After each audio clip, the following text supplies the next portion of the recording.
आयुष के पापा के लिए लाई थी ये, सिकुड़कर आयुष के नाक का हो गया है। हमारी खूबसूरत साड़ी का तो रंग ही उड़ा दिया। इसीलिए अपनाए सही डिटर्जेंट, 2 डाला का एडवांस फॉर्मूला जो दे कपड़ों को नई चमक और साथ ही सिकुड़ने से बचाए, चले ज्यादा और पैसे बचाए। इसीलिए अब से जो धोए। मरियम नवाज ने कराई पाकिस्तान की घनघोर बेइज्जती। 27 लोगों का दल लेकर जापान पहुंचे। मैराथन प्रतिनिधिमंडल, इतना बड़ा मेहमत प्रतिनिधिमंडल देखकर जापान हैरान। लोगों ने टैक्स का पैसा उड़ाने का आरोप लगाया। अब मरियम नवाज, मुझे ऐसा लगता है कि उनको भी लगता होगा कि अगर मुनीर अपनी धमक इस समय दिखाने में लगे हुए हैं, शहबाज शरीफ अपना रौला जलवा दिखाने में लगे हुए हैं, तो वो भी किसी से कम तो है नहीं, उसी परिवार से आती हैं। नवाज शरीफ, शहबाज शरीफ, मरियम नवाज, अब उनको भी ये लगता होगा कि मेरे बारे में भी थोड़ा कम से कम दुनिया को जानना चाहिए कि मैं भी कितना रसूख रखती हूँ पाकिस्तान में। असल में डेलीगेशन को लेकर दूसरे देश को बताया जाता है कि हम कितना बड़ा डेलीगेशन लेकर आ रहे हैं। दूसरे अपने देश में भी उस व्यक्ति के रसूख के हिसाब से ये तय होता है, उसके कद, उसकी पोजीशन, उसके डेजिग्नेशन के हिसाब से तय होता है कि वो कितना बड़ा प्रतिनिधिमंडल लेकर जाएगा। मरियम नवाज इतना बड़ा प्रतिनिधिमंडल लेकर क्यों चली गई कि जापान मुंह बाई देखता रह गया कि ऐसे कैसे आ गए। जनरल सिन्हा, ये इसमें होता तो यही होगा ना कि सब चीज़ें तय होती होंगी, दूसरे मुल्क को भी बताया जाता होगा। देखिए, आप जब जाते हैं जापान ऐसे कंट्री में और 27 लोगों को लेके चले जाते हैं और उनको ये वहाँ पर तो ये चल रहा था वर्ल्ड ट्रेड सेंटर का एक उन्होंने मेला लगाया हुआ है, उसमें पहुँची। और वहाँ पर क्या है, जनरली आप उनके साथ व्यापार करेंगे, खोलेंगे अपने को। पाकिस्तान ऐसे देश में जहाँ पर भी कुछ भी नहीं है, तो लोगों को आश्चर्यचकित होना और वहाँ के लोगों को ये कहना कि आप पैसा उड़ा रहे हैं, एब्सोल्युटली बनता है। पैसे पैसे के लिए मुताज है, दाने दाने के मुताज है। और वहाँ जा रहे हैं कि वर्ल्ड जो मेला लगा है, हाँ, उसके अंदर में ट्रेड में आप जा रहे हैं। क्या ट्रेडिंग करेंगे आप हमें बताइए, अदर देन जो कहते हैं टेररिज्म, वो कर सकते हैं। इनके पास कुछ बच्चे पुचे आर्म्स एम्यूनिशन। मुझे दूसरी बात लगती है सर जी, अगर असीम मुनीर जाते हैं कोलंबो और वहाँ बहुत बड़ी जगह पर रुकते हैं, मार उनमें तामझाम में खर्च होता है, तो वहाँ तो ये होड़ भी लगी हुई है ना। ठीक है, आवाम दाने दाने को मोहताज है, लेकिन ये लोग जो हैं, ये जो हुक्मरान है या ये जो फौज है, पांडे सर, एक चीज़ मैं बता दूं, ये दौरा इसलिए नहीं कि पैसे खराब हुए। देखिए, जापान को में गई क्रिकेट क्यों, 3 बातें बहुत महत्वपूर्ण। हाँ। ये क्या है, चीफ मिनिस्टर हैं पंजाब की। हाँ। तो आप एक राज्य का दल लेके जा रहे हैं, नंबर 1। आप इन जो 27 लोगों के सामने बैठे, कितने जापानी बैठे? 2 जापानी बैठे। क्योंकि आपकी नेशनल टीम हो तो बात अलग है। तीसरी बात कि जहाँ ये गई, वहाँ पर जैसे यहाँ पर इनको एक क्लासरूम में एड्रेस करना था, उसमें आधी क्लास में गायब हो गए क्योंकि नोबडी वाज शोइंग इंटरेस्ट। साथ में इन्होंने अपने पोस्टर्स पीछे लगवा दिए। और कहा जा रहा है कि 27 तो ऑफिशियली थे, टोटल 200 लोग गए हैं। सारे परिवार के लोग हैं। मुझे लगता है कि आओ चलो आओ तुमको जापान घुमा के लाएं वाला हिसाब कर दिया इन्होंने। और ये है मुख्यमंत्री और वहां का प्रधानमंत्री भी जाता। अगर शहबाज शरीफ भी जाते तो शायद इतना बड़ा डेलीगेशन लेकर ना जाते। इधर से 27, उधर टेबल से 2 बैठे हुए। आप समझ लीजिए जापान कितनी इज्जत दे रहा है। अगली खबर देखिए, बांग्लादेश में पाकिस्तान के खिलाफ गदर, पाकिस्तान के विदेश मंत्री के खिलाफ विरोध। ढाका में पाकिस्तान के खिलाफ सड़क पर जनता।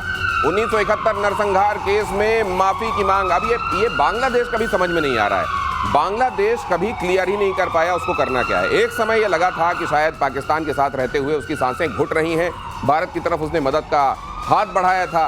भारत ने खुद एट्रिशन झेला लेकिन बांग्लादेश को आज़ाद कराया। अब ठीक है, 1971 वाली वो बातें भी याद आ रही हैं, बहुत सारी चीज़ें ऐसी भी हैं जो पाकिस्तान को लेकर उसको गवारा नहीं है, लेकिन फिर वो रवैया क्यों दिखाई देता है जहां हिंदुओं के ऊपर अत्याचार होता है, हिंदुओं की मॉब लिंचिंग की जाती है, हिंदुओं की महिलाओं के साथ अनाचार दुराचार किए जाते हैं। और फिर यहाँ पर ये जो है, ये खबर तो आप देख ही रहे हैं, ये कंफ्यूज्ड कंट्री है क्या सर? देखिए, कंफ्यूज तो नहीं है, बहुत सातराना है, खासकर यूनुस के अंदर में। मोहम्मद यूनुस बहुत सातराना है। मगर क्या है, क्या अफेक्ट हुआ है? ऑपरेशन सिंदूर का अफेक्ट वहाँ दिखाई दे रहा है। उन्होंने देखा 4 दिन में लपेट दिया, क्योंकि ये भी बहुत उछल रहे थे। कभी जा करके चाइना से लेकर आ जाते थे, कभी तो इन्होंने कह दिया कि 7 जो राज हैं वो एब्सोल्युटली बंद हैं, हम उसके गार्डियन हैं। तो ये जो चीज़ें की, मगर भारत ने भी जो इनको लगाया है ना, जो चाबी लगाई है, वो उसका असर आप देख रहे हैं। क्योंकि उनके ही सलाहकार जो फॉरेन ये हैं सलाहकार, वो कह रहे हैं कि 3 जो शर्तें हैं, पहले तो ये माफ़ी मांगो हमारे से, फिर हमारे पास 2 शर्तें हैं। एक शर्त है कि शायद बहुत सारे बांग्लादेशी पाकिस्तान में और पैसे खा गए। 70 में बहुत बड़ी वहाँ पर त्रासदी आई थी बाढ़ की, और बहुत पैसे आए थे। वो वैसे पूरा इन्होंने कटक लिया, आज तक नहीं दिया।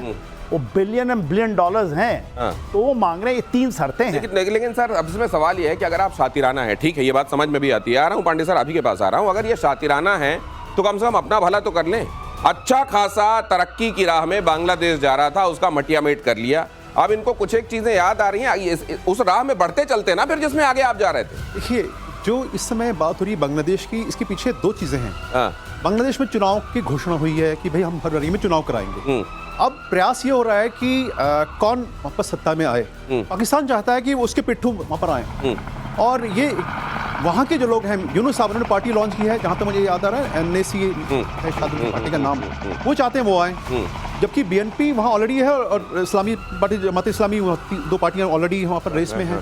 तो अब ये है कि अगर पाकिस्तान भी दखल देता है और उनकी पार्टी वहाँ बिठाने का प्रयास करता है तो सीधे से दखल होगा। तो कह रहे हैं भाई इनको दूर रखो, तो दूर रखने का सबसे अच्छा तरीका क्या है? 71 के जो हमारे वो हैं, 71 का तकाजा करने लगो। तो ये चुनाव को सामने रखकर असल में देखा जा रहा है। और एक बात जनरल सिन्हा ने बड़ी महत्वपूर्ण कही कि बांग्लादेश को अगर आप समझ रहे हैं कि वो असल में उसको अपने जख्म याद हैं, वो जख्म जो उसको पाकिस्तान ने दिए नहीं, तकाजा यहाँ शातिराना है, तकाजा सामने चुनावों का है और तकाजा अपने यहाँ की जनता को भी कंफ्यूज करने का है। ये खबर देखिए जरा, अब अगली खबर, पाकिस्तानी परमाणु वैज्ञानिक अब्दुल कादिर खान पर बड़ा खुलासा। AQ खान, साल 2000 में इजरायली खुफिया एजेंसी मोसाद ने AQ खान को मारने का प्लान बनाया था। मोसाद के मिशन के लिए तैयार टीम का नाम था किडोन। किडोन किसी दक्षिण एशियाई देश में यात्रा के दौरान AQ खान की हत्या करने वाला था। इजराइल को शक था कि खान ईरान को एटम बॉम्ब बनाने के लिए मदद कर रहे हैं। मोसाद के पूर्व चीफ शब्ताई शावित के इंटरव्यू से खुलासा, अमेरिकी हस्तक्षेप से मोसाद ने मिशन को बीच में रोक दिया। अब ठीक है, AQ खान आप जानते हैं सबसे शातिराना वैज्ञानिक, वो जिसने पाकिस्तान को परमाणु संपन्न बनाने के लिए जिसने सबसे पहले सोचा, जिसने उस दिशा में काम करना शुरू किया। आप जानते हैं कि इन्हीं के बालों की कतरन को देखकर यह पता किया गया था कि कहूटा में कहां पर यह काम चल रहा है, और भारत ने वक्त रहते पता कर लिया था। लेकिन अच्छी बात हुई कि मोसाद ने नहीं मारा, खुद पाकिस्तान वालों ने AQ खान को ठिकाने लगा दिया था। एब्सोल्युटली, उनको नजर बंद करके रखा था पाकिस्तान वालों ने। और ये देखिए, ये भारत से गए थे 52 में, पूरी फैमिली लेके गए, और क्या किया वहां जा करके, ये नीदरलैंड गए, वहां से चोरी करके ले आए पूरी की पूरी, वहां से मैप ले आए कि कैसे इनरिचमेंट करना है, और पूरी चोरी से उस जो पकड़े गए 2000 के बाद प्रोलिफरेशन के ऊपर में इन्होंने किसको बेचा? ईरान को बेचा, ये नॉर्थ कोरिया को दिया, और इन्होंने बेचा इवन लीबिया को भी बनाना चाहते हैं परमाणु संपन्न। उसके कारण इनको नजरबंद किया गया था प्रोलिफरेशन के ऊपर में, और फिर इनको छोड़ा गया। देखिए पूरी की पूरी एक, वदर उनके पास परमाणु है कि नहीं उसके एक बहुत बड़ा क्वेश्चन मार्क है। मगर जो AQ खान है जो कि भारत से भागे थे 52 में, और जा करके पाकिस्तान के ऊपर में ये कहते हैं, उसके वहां तो बोलते हैं ना फादर ऑफ परमाणु, ये तो फादर, इनके नाम पर लैब का नाम रखा गया, इनको वहां के सबसे बड़े हीरो में शुमार किया गया। फिर उसी पाकिस्तान ने इनको जेल में डाला, और जेल में ही रहते रहते ये AQ खान मर गए। यहाँ भोपाल से ताल्लुक रखता था इनका परिवार किसी जमाने में, फिर वहां पर चले गए थे। लेकिन पांडे सर, ये अच्छा हुआ मोसाद ने अपने हाथ गंदे नहीं किए। इससे 2 चीजें सामने आ गई। एक तो पाकिस्तान में जिनको किसी समय में हीरो तस्वुर किया जाता है, उनके साथ किसी और दूसरे समय में क्या किया जाता है, ये दुनिया ने देख लिया। और दूसरा ये भी देख लिया कि AQ खान की कोई निष्ठा पाकिस्तान के साथ नहीं थी, जहां से माल आ रहा था वहां वो टेक्नोलॉजी बेचने के लिए तैयार थे। आपने आखिरी बात कही बिल्कुल शब्दशः वो सही है, क्योंकि देखिए मोसाद को जरूरत क्या है मारने की? इस खान साहब को मारने का मुख्य उद्देश्य था कि उन्होंने जिस प्रकार से लीबिया को, सर ने भी उसका जिक्र किया कि लीबिया को, ईरान को इन्होंने वहां पर न्यूक्लियर्स बनाने में मदद करने का जो सुझाव दिया और जो नो हाउ शेयर किया, दैट वाज पेनफुल, और उसके लिए चाहता था मोसाद कि इनको समाप्त करें। एक चीज जोड़ो प्लीज। देखिए वो आज इजराइल इसको मानता है कि कहीं ना कहीं बड़ी गलती हो गई। उन्होंने उस समय अमेरिकन प्रेसिडेंट के कहने पे नहीं किया था, उसने इंश्योर किया था, उस समय ये परवेज मुशर्रफ साहब वहाँ चीफ होते थे, कि इसके बाद कोई गलती नहीं होगा। यदि इनको मार देते तो शायद ईरान के पास आज परमाणु के लिए जो अमेरिका को ना ऑपरेशन चलाना पड़ता है, मिडनाइट हैमर नहीं करना पड़ता। तो अच्छा, AQ खान आप जानते हैं, जैसा सर बता रहे थे, ये यूरोप में रहते थे, यूरोप की एक कंट्री में, असल में न्यूक्लियर डॉक्यूमेंट को लेकर। हाँ सर, नीदरलैंड्स को, और वहां पर इनको काम यह मिला था, ये थोड़ा सा उसको ट्रांसलेट भी करते थे, तर्जुमानी भी करते थे, उसको कॉपी करने का काम वहां में। उनको ये नहीं मालूम था ये कॉपी करके उस कॉपी के साथ पहुंच जाएंगे पाकिस्तान, वहां पर बम बनाने की प्रक्रिया शुरू कर देंगे, और सिर्फ वहां नहीं, जितने रोग स्टेट तस्वुर किए जाते हैं अमेरिका की तरफ से, उन तमाम जगहों पर यह टेक्नोलॉजी दी जानी शुरू हो जाएगी। वो नॉर्थ कोरिया हो या इधर लीबिया की बात की जा रही है, ईरान हो। बहरहाल अब पछताए होत क्या, तब जो करना था वो कर लेते। लेकिन ये रहस्य उद्घाटन ये तो बताता है कि पाकिस्तान को लेकर इजराइल हमेशा से ये सोचता रहा कि ये जो जगह है यहां पर कुछ चीजों को काबू किया जाना बड़ा आवश्यक है। और पाकिस्तान पर FATF के ग्रे लिस्ट में जाने का खतरा अगली खबर में देखिए। पाकिस्तान वित्त मंत्री मोहम्मद औरंगजेब ने जताई आशंका, कहा बगैर किसी जांच रेगुलेशन के वित्तीय लेन देन हो रहा है। दरअसल पाकिस्तान के अंदर आतंकियों को फंड देने के लिए भारी पैमाने पर बगैर किसी रेगुलेशन के फंड का ट्रांसफर किया जा रहा है और इसकी वजह से FATF की उस पर कड़ी नजर है। अब मुझको लगता है पाकिस्तान में दो तरह के लोग जानबूझकर रखे गए हैं। एक तो वो जो आतंकियों को मदद करते रहे फंड देने के नाम पर, और दूसरे वो जो बीच बीच में सीटी बजाकर ये संदेश देने की कोशिश करेंगे, नहीं नहीं हम देखिए यहाँ पर हर गड़बड़ में निगाह रखे हुए हैं। FATF का नाम जरूर लिया जा रहा है, लेकिन ये पाकिस्तान में सारे लोगों को पता है कि आतंकियों तक पैसा पहुंचेगा। उनको भी पता है जिन्होंने FATF के जरिए ये मदद किसी जमाने में पेश की है। और सर मुझको ये लगता है कि ये केवल दिखाने के लिए ये कर दिया गया कि नहीं नहीं हम बड़े जागरूक हैं, आतंकियों तक पैसे नहीं पहुंचने। ना तो FATF की कोई फर्क पड़ रहा है, ना अमेरिका को कोई फर्क पड़ रहा है, ना आतंकियों की फंडिंग में कहीं रुकावट आने वाली है, ऐसा लगता है।